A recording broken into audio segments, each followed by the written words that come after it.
Welcome back. In this part, we're going to learn about internal female structures. So let's go ahead and get started with the female equivalent of the testis, and that would be the ovary. Yes, this is where the female germ cells are going to be made. And from the ovary, they will next travel to the fallopian tube, sometimes known as the uterine tube. And the fallopian tube will extend from the uterus to the area of the ovary. The lateral aspect of the fallopian tube has these finger-like projections, which are really best seen in the human photographs down below, where I have encircled them on both sides. So these are the fimbria of the fallopian tube. And in lecture, you'll learn their function. Continuing medially from each fallopian tube, you will end up at the uterus. The uterus can be divided into areas. When you look at the drawing on the bottom right, what you will notice is the fallopian tubes enter into the uterus, but part of the uterus is above the level of the fallopian tubes, and this, the most superior part of the uterus, is known as the fundus of the uterus. And it's the fundus that's going to rise in pregnancy. The main part of the uterus is called the body of the uterus. And then and so if you look at that picture again, you can kind of see that the uterus looks like an upside down pear.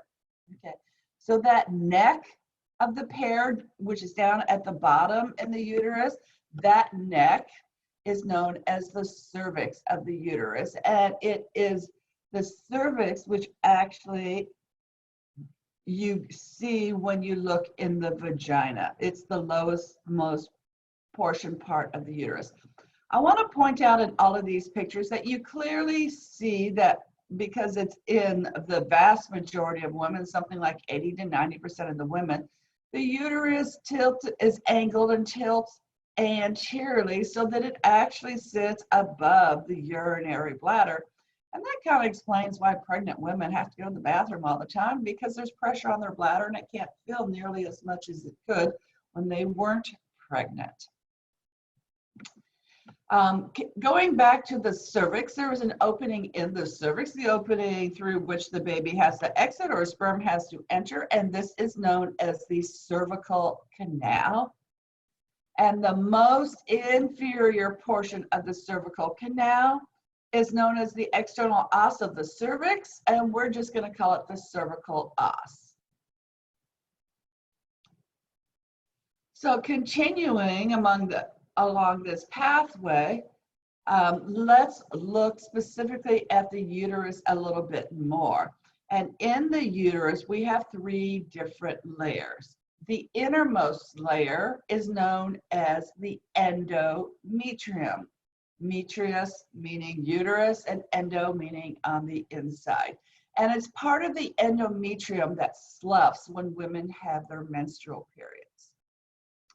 Now, the muscular layer of the uterus, and after all, the uterus is mostly smooth muscle, this is known as the myometrium. And then the external surface of the uterus, which essentially is its peritoneal covering because the uterus is below the level of the peritoneum, this is called the perimetrium. Okay, we're done with the uterus, and so inferiorly now we have the vagina. And the vagina is mostly collapsed down on itself unless something is put into the vagina, where you will notice that there are folds in the vagina which allow it to enlarge, just like the stomach had folds which allowed it to enlarge. And just like the stomach, these are called rugae. So it's super important when you're labeling, you write rugae of vagina versus rugae of the stomach. And with that, we are done with the internal structure. So I'll see you shortly as we look at some of the ligaments in a woman.